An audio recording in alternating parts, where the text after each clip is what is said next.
Ju përshëndes të gjithëve, mirë se keni ardhur ky programi Studio Live, ndërsa unë jam Ermal Qori, së bashku në transmetim të drejt për drejt për ndalur në të gjitha zhvillimet kryesore në vend, ndërsa do doja ta nisja këtë program sot me një urim ndryshe, gëzuar Kurban Bayramin për të gjithë besimtarët muslimanë, qoftë kjo në fakt një ditë e duke shoqëruar të gjitha ditët në vijim të begata dhe të lumtura për gjithë familjen. Ndërsa përpara se ndalim te tema e diskutimit, do të njohim më njëherë me zhvillimet kryesore që kanë ndodhur deri më.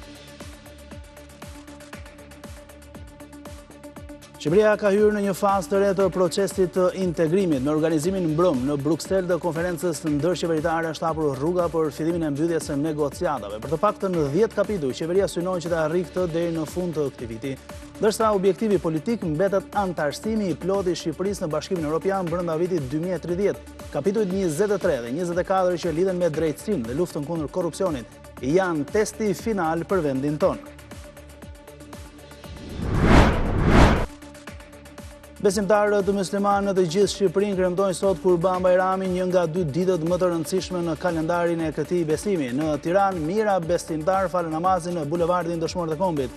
Në mënyrë ndryshe u kremtua festa në Kabash të Pukës, ku besimtarët u falën në rënojat e xhamisë së shkatëruar nga diktatura. Komuniteti musliman bën thirrje për paqe e dashuri mes njerëzish.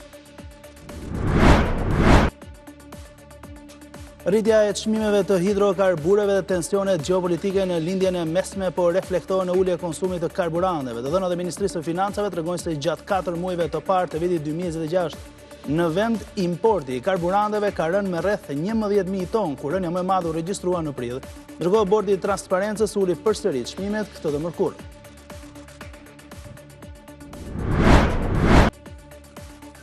Agjencia e lajmeve Mizan e Iranit raportoi detaje mbi draft propozimin jo zyrtar që përshkruan një memorandum mirëkuptimi midis Shteteve të Bashkuara dhe Iranit.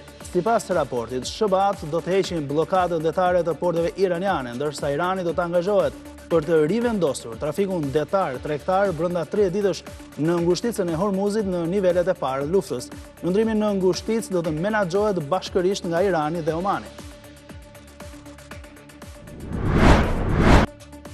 Prestia e PD-s miratoi sot ndryshimet në statut të hartuara vetëm pak ditë para mbledhjes së Këshillit Kombëtar të 30 majit. Ndryshimet që prekin kushtetutën e Stelis Blu ende nuk janë bërë publike, por mësohet se nuk do të preket Neni Basha që detyron kryetarin të japë dorëheqjen pas humbjes së zgjedhjeve që nuk u respektua më 11 maj nga Berisha.